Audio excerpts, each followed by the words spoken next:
আসসালামু আলাইকুম। ষষ্ঠ পরে অশেষ শুকরিয়া ও আপনাদের সকলকে অসংখ্য ধন্যবাদ যারা এই মুহূর্তে আমার টিউটোরিয়ালে দেখছেন। আজকে টিউটোরিয়ালে আমরা একটু HTML স্টাইল নিয়ে কথা বলবো। তো HTML স্টাইল নিয়ে কথা বলতে গেলে মূলত আমরা যে ইনলাইন HTML তারপরে ইন্টারনাল HTML মূলত এটাকেই বুঝি, কারণ HTML এ দেখা যাচ্ছে এক্সটার্নালে আমরা HTML স্টাইল খুব কম করে থাকি। সো এখন আমরা শিখব কিভাবে HTML এ আমরা স্টাইল দিতে পারি। সো প্রথমে আমি এখানে একটি ট্যাগ নিচ্ছি। আপনারা সবাই জানেন যে h1 ট্যাগ হচ্ছে একটি হেডিং ট্যাগ। আগে টিউটোরিয়ালে আমরা পড়ছিলাম এগুলো।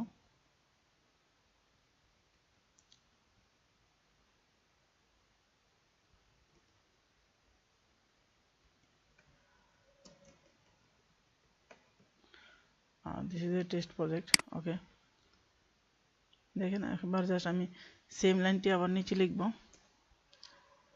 h1 দিয়েই লিখি।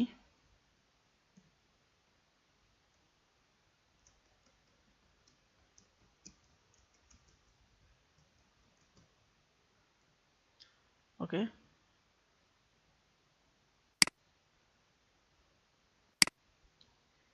আরেকবার আমি জাস্ট কপি করি।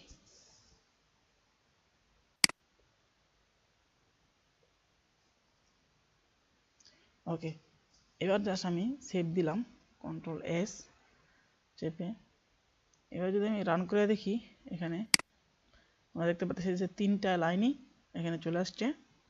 তো এবার জাস্ট আমি এই লাইনটির মধ্যে একটি বর্ডার দিব আর কি। সেটা কিভাবে, সেটা HTML এর মধ্যে। যেমন এখানে আমি জাস্ট স্টাইল দিব,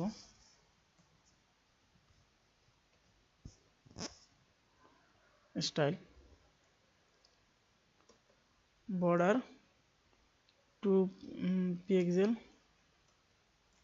সলিড, এখানে আমি দিই টমেটো। ওকে,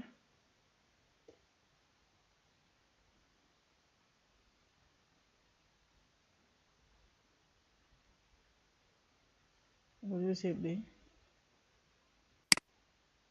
আমরা এখানে দেখতে পাচ্ছি যে একটি বর্ডার চলে আসছে। আচ্ছা,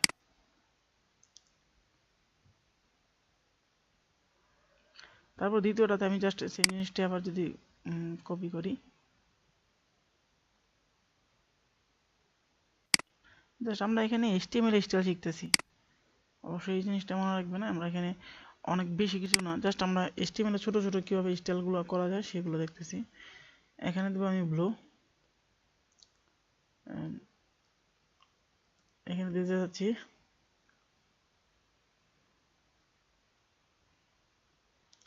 জাস্ট ব্ল্যাকই দিলাম। ওকে,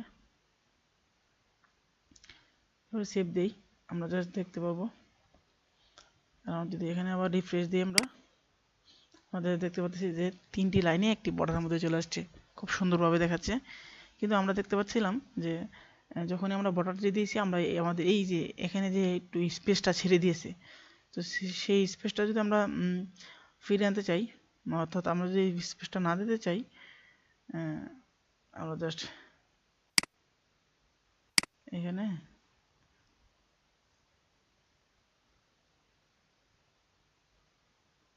সরি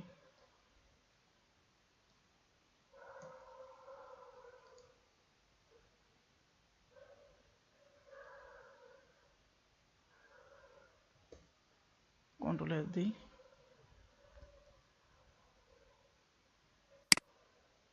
আচ্ছা, এটা এভাবে না হলে আমরা এভাবে করব। এখানে জাস্ট বডিতে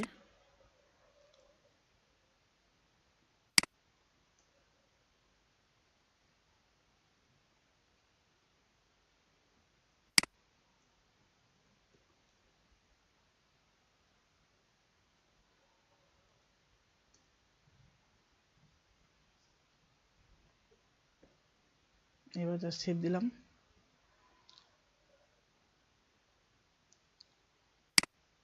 এবার আমরা দেখতে পাচ্ছি যে এখানে এই স্পেসটা আর নিচ্ছে না। অর্থাৎ আমরা কি বললাম, বডিতে আমরা বলে দিলাম যে মার্জিনটা যেটা আছে, অর্থাৎ চারদিকে যে মার্জিন, অর্থাৎ আমাদের যে ওয়েব পেজটা, সেই পেজটার চারিদিকে যে মার্জিনটা সেটা 0 হয়ে গেছে। জাস্ট আমি এখানে বডিতে বলে দিলাম, মানে এর মধ্যে আর কোথাও বলতে হবে না, কারণ বডিতে বলে দিচ্ছি সব জায়গায় আমাদের কাজ করবে সেটা। তো আমরা এখানে দেখতে পাচ্ছি যে একদম ঘেসে ঘেসে আছে, এখানে অনেক ঘেসে ঘেসে আসে, অর্থাৎ আমরা কোনোটাই কোনো স্পেস নিবে না, অর্থাৎ যেই মার্জিনটা নিয়েছিল সেই মার্জিনটা আমরা অফ করে দিয়েছি। তো মূলত এইভাবেই আমরা HTML এ আস্তে আস্তে সুন্দর সুন্দর ডিজাইন শিখবো। তো আজকের টিউটোরিয়ালটা মূলত এই পর্যায়ে, কারণ আমরা নেক্সট টিউটোরিয়ালে আমরা আরেকটি গুরুত্বপূর্ণ ব্যাপার নিয়ে আলোচনা করবো, সেই জন্য আমরা এখানে আর সেটাকে ইনক্লুড করতে চাচ্ছি না। তো ধন্যবাদ সবাইকে, সবাই ভালো থাকবেন। আসসালামু আলাইকুম।